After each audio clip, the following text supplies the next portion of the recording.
જય શ્રી કૃષ્ણ, જય માતાજી બધાને। અને આજે તો જો બ્લોગની શરૂઆત બપોરે કરી છે, બપોરે નવરા થયા તે। અને આજે તો વરસાદ બહુ છે અને અંધારે એટલું છે ને, અંધારું જ છે આજ તો આખો દિવસ એવું છે જો રૂમમાં બધા આમ અંધાર જ દેખાય આજ તો, કેમ કે વરસાદ બહુ અંધારેલો છે ને વરસાદ છે તે વહેલાનો આમ તો શરૂ જ તે, એટલે વરસાદ બહુ છે એવું છે આજે તો। અને અમારે અત્યારે બપોરે રાંધવાનું ટાણું થઈ ગયું છે અને દીદી બેઠી બેઠી લેસન ને એવું કરે છે અને મારે થોડુંક રાંધવાનું છે। લીંબુનો ઢગલો કર્યો છે, ગેસમાંથી આવ્યા છે લીંબુ, કંટોલા જો કેટલા બધા છે અને કંટોલાની શાક ખાવાની તો એવી મજા આવે ને ત્યારે વાત જ આવે। આમ જતો ખરી કેટલું જબલું ભર્યું જો કેટલા કંટોલા છે, પીળું નીકળ્યું પાકી ગયેલું તો એટલું બધું કંઈક દેહમાં થયું છે ને। આ ઘીની બોટલ છે ભરેલી, એટલી ભરી છે, ઘી છે, કંટોલા છે અને આવું છે બધું છે। શાકભાજી બહુ કંઈ થતું ન હોય છે તો હવે માઇન્ડ થોડું થોડું સારું થયું હોય, કેમ કે કંઈક વરસાદ નથી ને એટલે હવે શાકભાજી થાય, ભીંડા ને ગવાર ને એવું બધું, ચોળી ને બધું અત્યારે જો જે કંઈ હતું ને એ મેકલાવેલું છે બધું, લીંબુ ને કંટોલા ને એવું થતું છે ને તે કંટોલા તો જો કેટલા છે, આ કેટલા દિવસ આ કેટલું શાક ખાવું મારું એમ કહેવાનું આમ છે તો કેટલા દિવસ હાલે આ કંટોલા।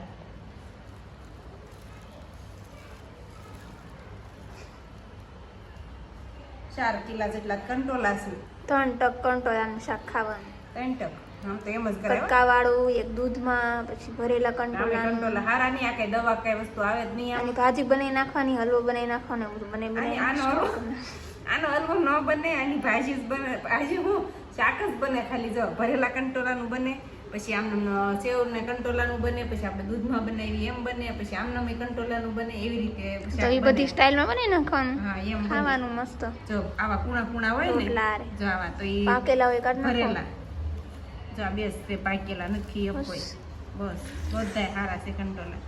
લીંબુ જો ફ્રેશ ઉતારેલા હો લીંબુડીમાં, આનું અથાણું બને નાખું થોડું, લીંબુડીમાંથી ઉતારીને જ હોય ને એ તો હે હવે કેરી થાય ને તે કેરી આવશે આવી રીતે આવતા વર્ષે આવે। હા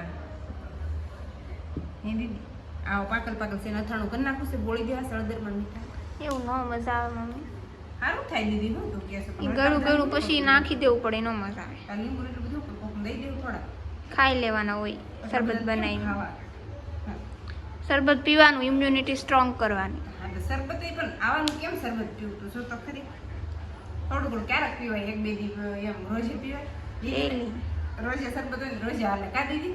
અને દીદી શરબત બહુ પીવે, પાછી લીંબુ શરબત બહુ જ પીવે, આમને ન હોય ને એનાથી ઇમ્યુનિટી સ્ટ્રોંગ રહે। લીંબુ તો આપણે ગાય તો વેસાતા લેવા નથી પડતા, હમણાં એકવાર લેવા પડ્યા હતા, નગર તો કોઈ એકને કોઈ આવતું હોય ને તો આવી જ જાય, લીંબુ તો પોગી જાય એવું છે।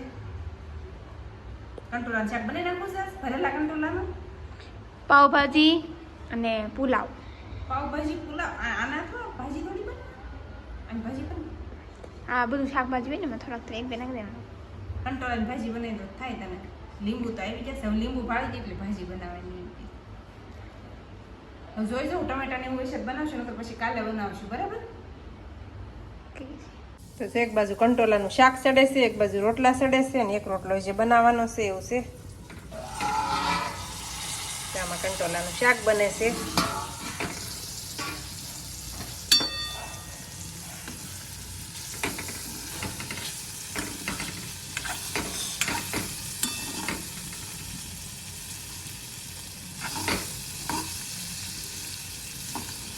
હવે હળદર ને મરચું બધું નાખી દઈ, આ બાજુ લેસનનું કામ હાલે છે। આજે તો બાજરીના રોટલા, કંટોલાનું શાક, રસતું કર્યું છે, થોડોક રસ્તો બનાવ્યો છે, થોડું ઉકળવા દેવું, દૂધ નાખ્યું છે, આમાં થોડું પાણી નાખ્યું છે, થોડુંક જ નાખ્યું છે મેં, એ ગરમ હતું ને થાળીમાં જે આપણે ઉપર સડવા મૂક્યું હતું ને જ નાખ્યું છે, એટલા ટાઈમ તો બળી જાય ને એટલે થઈ જશે। બાજરીના ગરમ રોટલા, ગરમ રોટલામાં દીદી ચોપડે છે ઘી, ગેસમાંથી આવેલું ચોખ્ખું ઘી, કાં દીદી ભેળસેળ વગરનું ભેંસનું છે ઘી, તો દેશમાંથી જ આવે છે, અહીંથી તો લેતા જ નથી ક્યારેય। હજી તો ખૂટ્યું ન હોય તો કોકનું કોક આવી જ ગયું હોય તેના અરે બા મેકલી જ દે બાટલો ભરીને.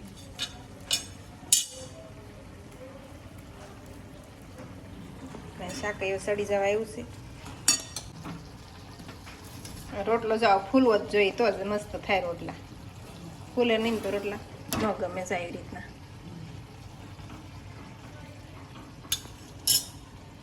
દીદીથી બને પણ ફૂલેલા ન બને. કા દીદી?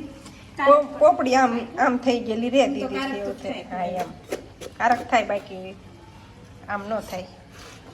એટલે દીદી ઓછા રોટલા બનાવે. ગરમ ગરમ છે, બહુ ગરમ છે, જોઈજે. ભીવાડા નીકળ્યા છે. ઘી નાખવું થોડુંક જ નાખશે, બસ.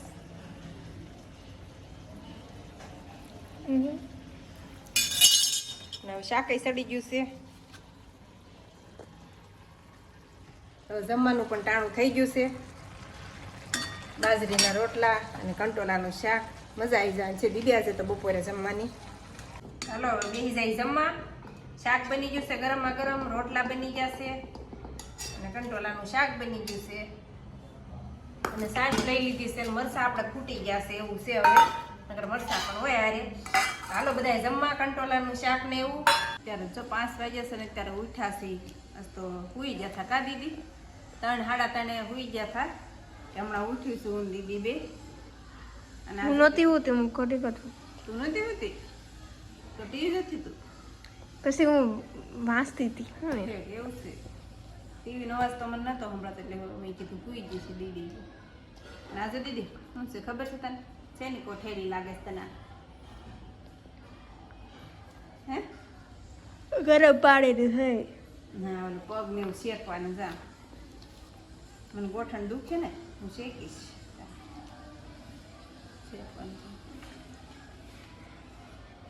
પગ ને એવું શેકવાનું થાય. દુખતા હોય ને પગ ને એવું તો આમ ગરમ પાણી આને આમાં છે ને ચાર્જિંગ થાય છે એટલે ગરમ થાય. જો પીને આવે એની ચાર્જર આવે, ચાર્જિંગ કરવાનું એટલે ગરમ થઈ જાય, ફૂલ ગરમ થઈ જાય. તો આ કાગળ કેવો આવતો છે તને કંઈ થાય નહીં? હે જો તો કેટલો મજબૂત આમ હટતો દીધી. કોથળી નહીં અને આમ ઓલું નહીં એવું છે. જો તો કેટલું હાંજે તો કેટલું ગરમ ઉદય મૂક્યું હતું ને, આ કેટલું ગરમ કોથળી થઈ ગયેલી હતી. મને એમાં તો આ બહુ ગરમ થતી છે તો તૂટી નહીં જતી હોય તો હે ને બનતી છે. આ તો તૂટે નહીં કાંઈ નહીં. આ ઓલું કાઢી નાખી તો પાણી વહી જતું છે એવું છે ને. એ રેવા દે, કાઢવું નથી. એમ નહીં કાઢી નાખી પાણી વહી જતું છે ને આવડવા. આમ કરીને આમ ફીટ થઈ જાય. આ સારું ચાર્જર લઈ આવે. આ કોઈ દુખાવો રહેતો હોય ને કડનો અને આ ઓડમાં આ ખંભામાં દુખાવો ઓલું થતો હોય ને એના માટે સારું પડે. આપણે હાલશું મારે ચાલે એવું કંઈ છે આજે તો. અને આજનો દિવસ તો કંઈક આવો રહ્યો છે અમારો. તો આ સાથે આજનો બ્લોગ આપણે અહીંયા પૂરો કરી દઈશું. તો વિડીયો તમને કેવો લાગ્યો કમેન્ટમાં જરૂર કહેજો અને જો પસંદ આવ્યો તો લાઈક, શેર અને સબસ્ક્રાઈબ કરી દેજો. તો ફરી પાછા મળશું આપણે નવા બ્લોગમાં.